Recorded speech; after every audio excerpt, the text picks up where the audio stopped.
I'm not going to comment directly about the president, but I am going to comment as the CDC director that face masks, these face masks, are the most important, powerful public health tool we have.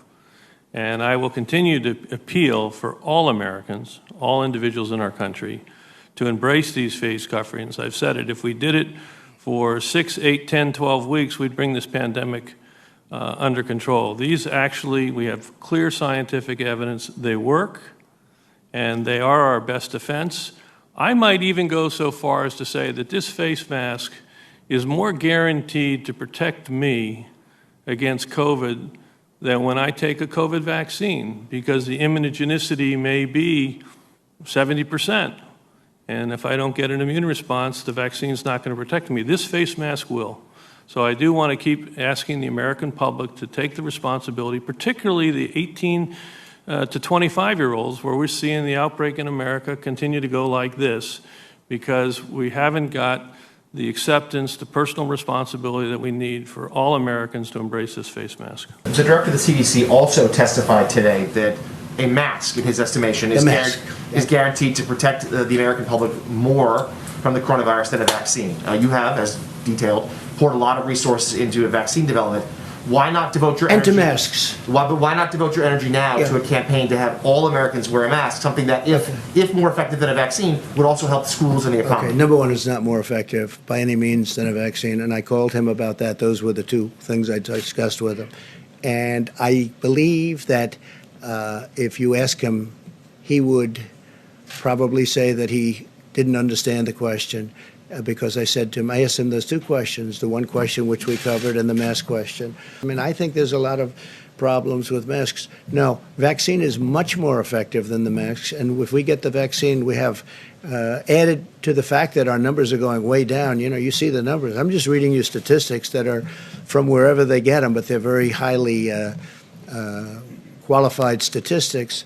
But no, the mask is not as important as the vaccine. The mask perhaps helps. Don't forget, a lot of people didn't like the concept of masks initially. Dr. Fauci didn't like them, and a lot of people didn't. And I'm not knocking anybody because I understand both sides of the argument.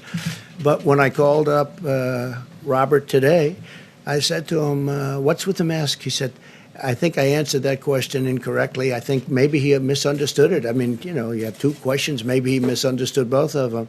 But the answer to the one is it's going to be a much faster distribution than he said. Maybe he's not aware of the distribution process. It's not really his thing as much as it would be, let's say, mine.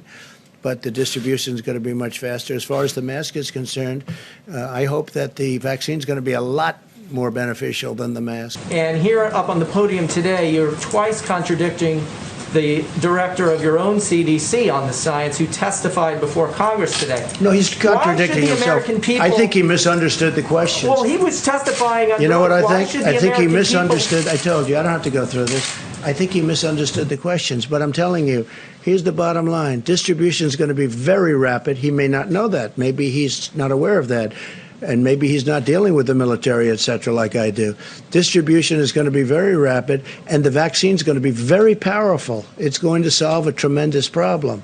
It's going to be very powerful. How can the American people trust you on the pandemic when you're contradicting the head of the CDC and your own administration? Because of the great job we've done.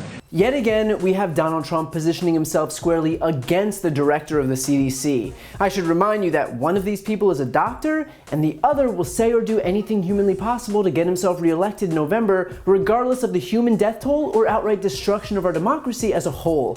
So yeah, choose wisely here. Now, I should note right off the bat that the CDC director, Dr. Redfield, has issued a response to the claims by Trump that he apparently misunderstood the question. He said, quote, I 100% believe in the importance of vaccines and the importance in particular of a COVID-19 vaccine. A COVID-19 vaccine is the thing that will get Americans back to normal everyday life. The best defense we currently have against this virus are the important mitigation efforts of wearing a mask, washing your hands, social distancing, and being careful around crowds. Now, all of this stems from Trump's fury over the fact that Dr. Redfield testified testified today that masks are more effective than a vaccine.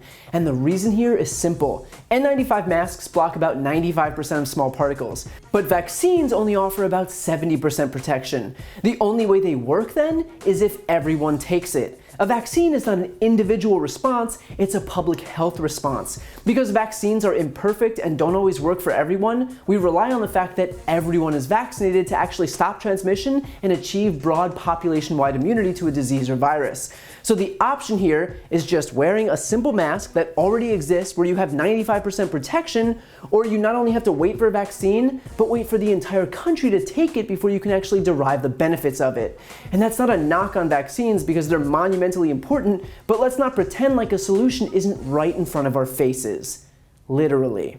Consider too that Trump has so blatantly politicized this process that the unfortunate truth is that people aren't going to trust a vaccine that comes from this administration. According to an NBC News poll, only 39% of Americans would get a vaccine today. And that's not because Americans don't trust vaccines, it's because we don't trust this president. And that might just have to do with the fact that it just so happens the vaccine is slated to be released around the first week of November, which I must say is quite the coincidence because you're not going to believe this, but Election Day is November 3rd.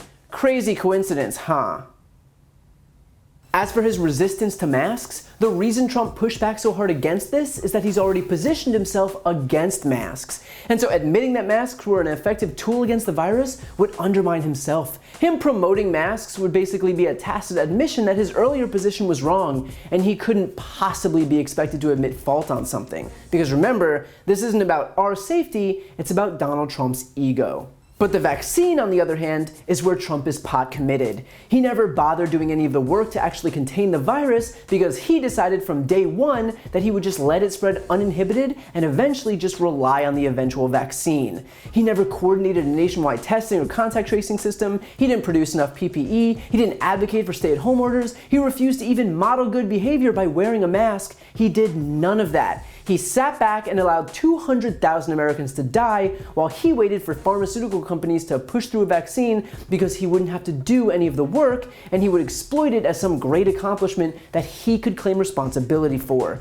Because the point to all of this is that Trump is looking out for himself. And look, if all of this sounds chaotic and confusing, the reason for that is Donald Trump. Any semblance of a strategy here is not based on science, it's based on Trump's re-election. And it's a strategy that has already left 200,000 Americans dead, with that number rising by the day. In reality, the steps are simple. Always wear a mask, socially distance when you can, listen to science, ignore misinformation from politicians only looking out for themselves and their ego, and vote for Joe Biden so we can finally have a competent person in charge of containing the virus. While you're here, please subscribe to my podcast, No Lie with Brian Tyler Cohen, where I take a deeper dive into the week's biggest stories and interview major players in the world of politics, like Kamala Harris, Adam Schiff, Katie Porter, Nancy Pelosi, Cory Booker, Eric Swalwell, and many more. Again, that's No Lie with Brian Tyler Cohen, available anywhere you listen to podcasts.